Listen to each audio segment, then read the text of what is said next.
Hello and welcome to the latest episode of the Boardmasters with me, Chris Mullins. And today we will be having a quick unboxing and look at Villagers, a game by Sinister Fish Games, who you may or may not know had a game on Kickstarter recently, which is kind of the spiritual sequel to Villagers, and that was called Streets, which I backed on Kickstarter. And as part of that campaign, I got Villagers, because if you've seen any of my footage, you'll know how brand new to the hobby I am, and as it stands, I've probably got less than a dozen games and trying to build the collection. Villagers is one that is on Board Game Geek, I believe, with a 7.4, which is a pretty respectable score. And I really like the artwork on the box, so I'm really keen to get in and have a look at this. As you can see, it's very clean and pretty, and the artwork is very similar to that you'll see in Streets, if you have seen that campaign. So let's have a look, see what we have in here. So we've got the rule book. Again, I really like the art style that's carried over into here. Quite a surprising amount of text, because, you know, I was led to believe this was a fairly lightweight game. And yet, it's quite a text-heavy rule book. Not that I mind, but I'm just a little bit surprised, but I'll look forward to learning that, because I hope to get this to the table as soon as possible. What do we have here? These are the punch board for the coins. So yeah, they look pretty good quality. Again, the game is relatively cheap, so it's not going to be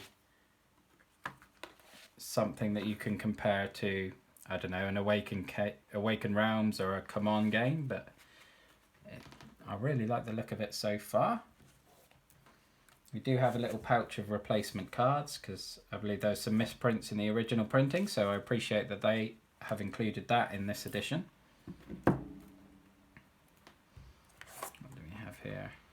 Oh, we got the expansions. To be honest, I didn't even really know there were expansions in here. I thought it was just standard.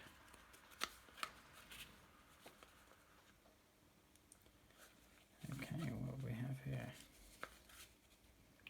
Village Square. So this is where your cards are placed before you draft them.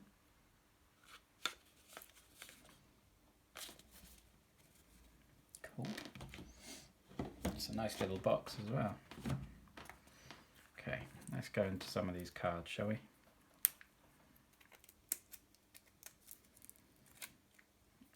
Again, I like the very simplistic and concise art style.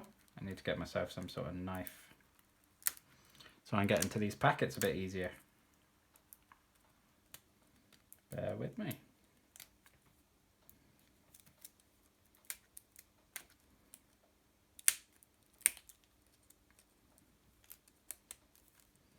Tell you bite your nails all your life, so you can never open things. You'd think once you start growing them, you'd actually be able to get into things like this, but that doesn't seem to be how it plays out. But we have finally broken our way in. Right, have a look. There we go. Hope it's worth the wait. What have we got in here? So again, I just really like the really simple art style, nice and clean. And Villagers is basically a game, from what I understand, again, I don't like to read into it too much when I'm getting a new game, because I would like to learn it as I go, kind of. But it's a game where you are competing to build the most productive village. That's why you're earning the money. The person with the most money wins. And it's all about dependencies. So, for example, this card, the spinner, you need to have the card previous in order to have the spinner. So you need to have the shepherd to produce the wool in order to get the spinner. And then once you've got the spinner, you can get a weaver. And then once you've got the weaver, you can get the tailor. So you're building your village out in a really logical, thematic way. So you can't just place the most expensive cards, the most productive cards. You have to build your village out in a way that makes sense, which I really like the logic of that. It sounds like a really nice little puzzle that it's presenting. Again, really like the art style. I think they've definitely taken it on for Streets, in that there's a bit more going on, which I really like, and I'll be looking forward to bringing that to the channel when that comes out. Again, I'm not too sure what these Countess cards do. I look forward to finding that out. I wonder if that's something to do with the solo mode or one of the expansions. It's 2 goals from the bank to each villager with a key ring in her village. Okay. Take a top villager from your village and move it to the Countess village. So it suggests that maybe it's not just for the solo mode. Who knows? Look forward to finding out about that.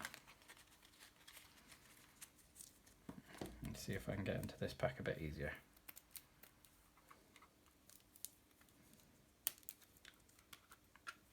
Initial thought would be a no. I'm just going to cut there while I get into this box of cards, and I'm going to take the wrapper off that one while I do. So I'll catch you in a minute. Okay, and welcome back. Finally got in there. It wasn't as hard as the first one, but I didn't want to you sat there waiting for me again. Oh good, so these have got basically the turns and the scorings and everything on the cards. So I believe they're reference cards. Again, quite new to the hobby, so if I get the terms wrong, forgive me. But that should make it a bit easier. And again, just more of the same, very pretty art style. More player aids. Ha, Thatcher looks like he's having a good day. And again, blacksmiths and yeah, lots of roles to expand your village. And just more of the same really. But again, really, really liking the look of this. And there's an awful lot of cards, so I'm sure there's going to be issues where you're going to have to be flexible with what you're aiming for. You're not going to be able to just say, right, I want the tailor, because with this volume of cards, odds are you can't rely on the 3 previous ones to come up. You're going to have to change your strategy on the fly, which again, I like. There's no point having a puzzle that is only solved in one way, really. You want to have lots of different options and approaches, and let's see what we have in the little expansion pack.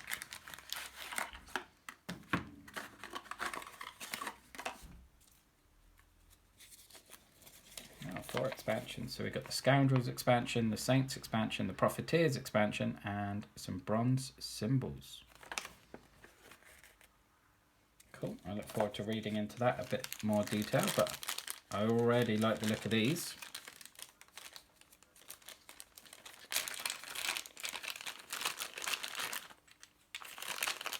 Again, they're very different to any other sort of classical miniatures that I've got so far.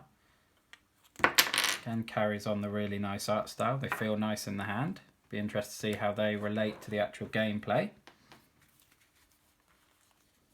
And again, oh, yet more cards.